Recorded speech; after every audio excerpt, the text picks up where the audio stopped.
Hello everyone. ఇవాళ మనతో పాటు ఉన్నారు సీనియర్ జర్నలిస్ట్ జగదేవ్ గారు. వారితో మాట్లాడదాం. Hello sir. హలో. సార్, ఇప్పుడు రీసెంట్గా క్యాబినెట్ భేటీ ముగిసిన వెంటనే పవన్ కళ్యాణ్ గారు అమిత్ షాని కలవడానికి వెళ్ళారు.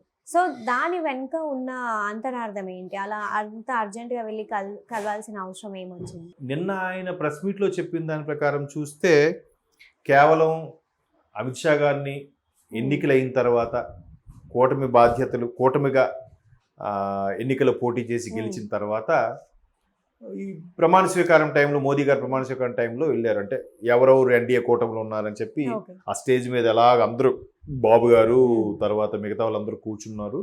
లాస్ట్లో పవన్ కళ్యాణ్ గారు కూడా కూర్చుని ఉన్నారు. సో అలాగా అప్పుడు కలవడమే మళ్ళీ ఇది ఆల్మోస్ట్ ఇప్పుడు 3 నెలలు అయిపోతున్నట్టుంది. ఇప్పుడు ఇది జూన్ కదా, July, August, September, October 4 months పైన అయిపోయింది. మళ్ళీ ఇప్పటి వరకు కలవడం కుదరలేదు. అమిత్ షా గారిని ప్రత్యేకంగా కలుద్దాం అనుకున్నాను, కలిశానని చెప్తున్నారు. కానీ తెరవనిక రకరకాల వార్తలు అయితే వినిపిస్తున్నాయి. ఒకటి, పవన్ కళ్యాణ్ గారు అంటే అమిత్ షా గారికి కానీ ప్రధానమంత్రి నరేంద్ర మోదీకి కానీ చాలా ఇష్టమైన వ్యక్తి. కనీసం ప్రభుత్వంలో లేనప్పుడు, ఒక్క సీటు కూడా లేనప్పుడు కూడా నరేంద్ర మోడీ గారు పవన్ కళ్యాణ్ గారిని తన పక్కన కూర్చోబెట్టుకొని మేరే సాత్ పవన్ హే అన్నట్టు చెప్పిన సందర్భాలు కూడా ఉన్నాయి. ఆయన ఇమేజ్ని ఇప్పుడు వాళ్ళకు ఒక ఇంటెలిజెన్స్ రిపోర్ట్ ఉంటుంది, ఎవరి స్టామినా ఏంటి, ఎవరి సత్తా ఏంటి, ఎవడు ఏ రేంజ్లో ఉన్నాడు అంటుంది.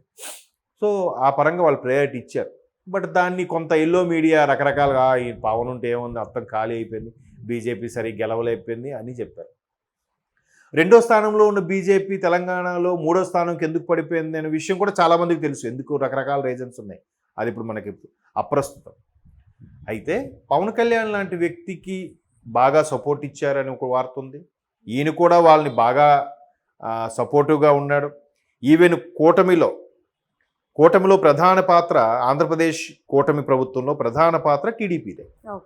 ఇంచుమించు 80% టీడీపీ, 15 or 16-17% జనసేన, మిగతా 2-3% బీజేపీ. బీజేపీకి వచ్చిన ఆ సీట్లు కూడా సీట్ల పరంగా కాదు నేను అనేది, రేంజు ఓటర్ల పర్సంటేజ్ పరంగా నేను చెప్తున్నా.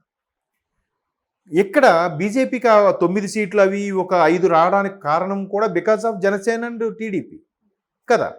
సో బీజేపీతో టీడీపీ కలవడానికి విశ్వ ప్రయత్నాలు చేసి సఫలీకృతమైన, అంటే నానా మాటలు పడి నానా ఇబ్బంది, అది కూడా పవన్ కళ్యాణ్ గారు కూడా ఎలక్షన్స్ ముందు చెప్పారు, కూటమిలో ఇవి కలపడం కోసం నేను చాలా ఇబ్బందులు పడాల్సి వచ్చింది, బట్ రాష్ట్ర భవిష్యత్తు కోసం ఇవన్నీ నాకు తప్పలేదు, నేను ఏవైనా తీసుకుంటాను కూడా చెప్పాను.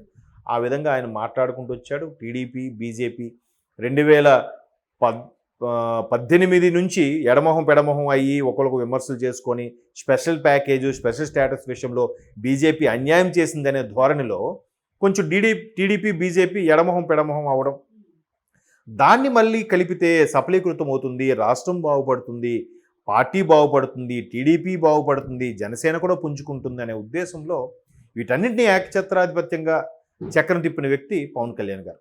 అది మనం చూసాం. నిజంగా గేమ్ చేంజర్ అన్నారు చాలామంది విశ్లేషకులు, విమర్శకులు కూడా. సో అటువంటి పవన్ కళ్యాణ్ అంటే మరి ఖచ్చితంగా వాళ్ళకి ప్రత్యేక అభిమానం ఉంటుంది. అందువల్ల ప్రత్యేకంగా వెళ్ళి ఈయన కూడా కృతజ్ఞత కలవాలి ఒక డిప్యూటీ సీఎం హోదాలో అనే ఉద్దేశం. ఇంకో యాంగిల్లో ఏంటంటే, ఈ మధ్యకాలంలో టీటీడీలో జరిగిన లడ్డూ అవకతవకలకు సంబంధించి ఈయన సెపరేట్గా ఒక వారాహి, నరసింహ వారాహి గణన అని ఒక గ్రూప్ పెట్టడం, వారాహి సంబంధించిన పుస్తకం రిలీజ్ చేసి సనాతన ధర్మం అంటే ఏంటి, ఎలా ఉండాలి, ఏంటి, దాని గురించి కొంచెం ఆవేశంగా మాట్లాడడం, ఇవన్నీ కూడా చాలామంది బీజేపీ డైరెక్షనే, దీని వెనక బీజేపీ ఉంది, సనాతన ధర్మం గురించి బీజేపీ గురించి లేదా హిందూ ధర్మం గురించి మాట్లాడే వాళ్ళు తక్కువైపోతున్నారు, పవన్ కళ్యాణ్ లాంటి వ్యక్తి మాట్లాడితే బాగుంటుందని వాళ్ళు సపోర్ట్ చేస్తే, వాళ్ళు కీ ఇస్తే ఈయన మాట్లాడారు అనేది కూడా కొంతమంది ప్రతిపక్ష నేతల విమర్శ. దానికి ప్రకాష్ రాజ్ గారు లాంటి మహానటులు కూడా కొంత ఎండేటగా విమర్శించారు కూడా. సో ఇట్లాంటి పరిస్థితుల్లో మేబీ అమిత్ షా గారు పవన్ కళ్యాణ్ గారిని పిలిపించుకొని ప్రస్తుత రాష్ట్ర పరిస్థితులు అడిగి తెలుసుకోబోతున్నారా అనేది ఒక అంశం. రెండోది ఏంటంటే, సెంట్రల్లో జమేలీ ఎలక్షన్స్ పెట్టబోతున్నారు. ఇండియా వ్యాప్తంగా ఒకే ఓటు ఒకేసారి ఎలక్షన్ అన్నట్టుగా. ఒకవేళ 2027లో కానీ అది జరిగితే బీజేపీతో పొత్తుకు పెట్టుకొని కూటమిగా వెళ్తాయా, లేదా సెపరేట్గా జనసేన ఒక స్వతంత్ర పార్టీగా తయారవడానికి బీజేపీతో ఇప్పటి నుంచే మంత్రాలు నడుపుతుందా అనేది కూడా కొంతమంది యొక్క అనుమానం, కేవలం అనుమానమే. కానీ ఇప్పుడే గవర్నమెంట్ వచ్చింది, అంత ఇదిగా ఇది అవ్వరు. ఈసారి వచ్చే కూటమి కానీ ఈసారి వచ్చే ప్రభుత్వం కూడా చాలా గట్టిగా పరస్పర ఒప్పందాలతోనే ఉంటుందని బాబు గారు ఎలక్షన్స్ ముందే చెప్పారు. ఓకే. ఆయన ఆల్రెడీ దెబ్బతిని జైలుకెళ్ళి వచ్చి ఎన్నో విమర్శలు పడి బాగా రెచ్చగొట్టిన తర్వాత కదా ఆయన ఎన్డీఏ కోట నుంచి బయటకు వచ్చేసాడు 2018లో, ఏపీకి అన్యాయం జరుగుతుందని. సో ఈసారి కలిస్తే ఖచ్చితంగా పకడ్బందీగా పరస్పర ఒప్పందాలతోనే కలవాలి అనే ఉద్దేశంతోనే బాబు గారు వెళ్ళారు. ఆ విధంగా కాంప్రమైజ్ చేసుకున్నారు. ఆ విధంగా రాష్ట్రానికి అవసరమైనవన్నీ కూడా తెప్పించుకుంటున్నారు. కేంద్ర మంత్రి పదవులు తెప్పించుకున్నారు.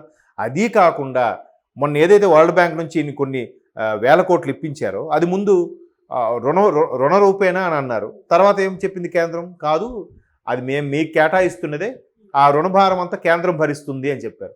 పెద్ద ఊరట కదా, అంతకన్నా ఏం కావాలి?